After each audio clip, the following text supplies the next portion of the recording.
Happy 2017! I'm Lockstin and welcome to my universe. Did you know that there are 3 particular years that are often debated as being one of the best years in gaming history? One of these 3 years is 1997, exactly 20 years ago. So, is this year the 20th anniversary of the best year for gaming, or is this just the year after one of the worst? Let's have that discussion.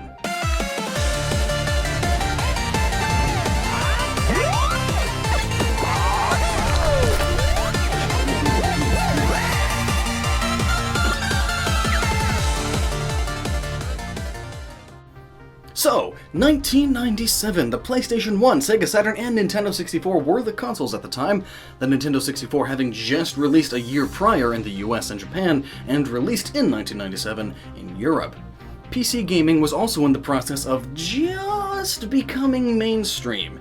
It didn't reach it for a few years afterwards, but it was on its way up at this time. So first, let's start by talking about the first major game release of that year, but first some context. The NES days had many successful JRPGs, even in the West, but only a few saw success during the early SNES days. And by the time the PlayStation 1 came out, the JRPG genre was very niche, almost dead in the West.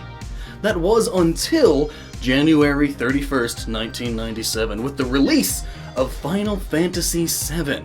This game is often credited as being one of the greatest video games of all time, when taking into account the year of release, that is. It's aged poorly, just like most PS1 games, but its influence and impact are still felt throughout the industry today.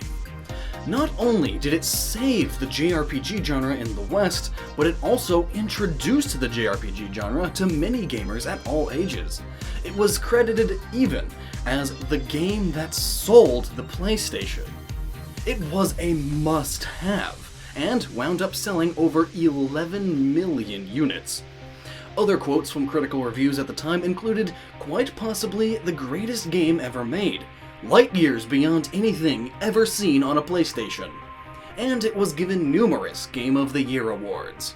And not only was it a fantastic game with astonishingly beautiful pre-rendered cutscenes for the time, but as I mentioned, it also saved an entire genre.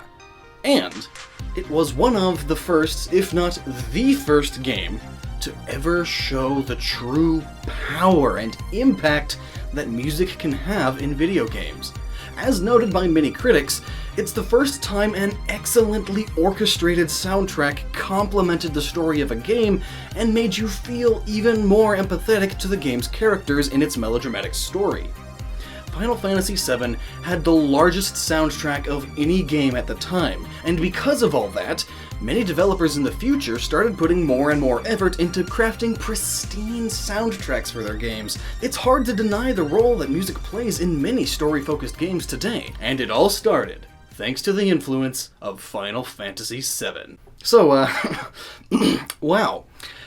If that's just the beginning of 1997, then maybe it's true. 1997 may be one of the most important or even best year for gaming. But what else happened this year? Mario Kart 64 is notable for its influence on the entire karting genre, and Star Fox 64 to this day is hailed as a masterpiece. But the introduction of Fallout also brought about changes to gaming, with quotes such as, quite simply the best RPG to hit the PC in years. And it winning multiple RPG of the Year awards, it reinvented the strategy RPG genre, and also brought more mature dark humor and deep and branching writing to the gaming scene, even being an indirect commentary on the world of today through a satirization of America's 1950s. It also brought the post-apocalyptic genre to the forefront, and just think about how many games today are in that genre. And after changing hands and genres a few times, Fallout today is a franchise powerhouse. To learn more about the development of Fallout, this documentary right here is awesome. 1997 also had Goldeneye 007 on the Nintendo 64, another game that is often credited as one of the greatest games of all time, when accounting for when it's released, that is.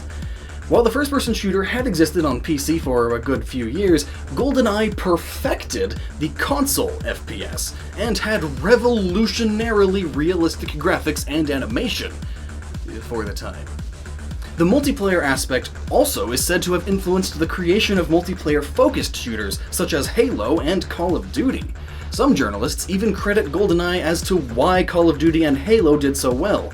Goldeneye introduced many young gamers to the FPS, and when Halo was later announced, it was another well-polished first-person shooter with brighter colors. And since Halo was one of the biggest selling points of the original Xbox, one can even point to GoldenEye for the success of the Xbox, which grew into one of the major consoles today. 1997 also saw the creation and perfection of the music-based game genre, in Parappa the Rapper.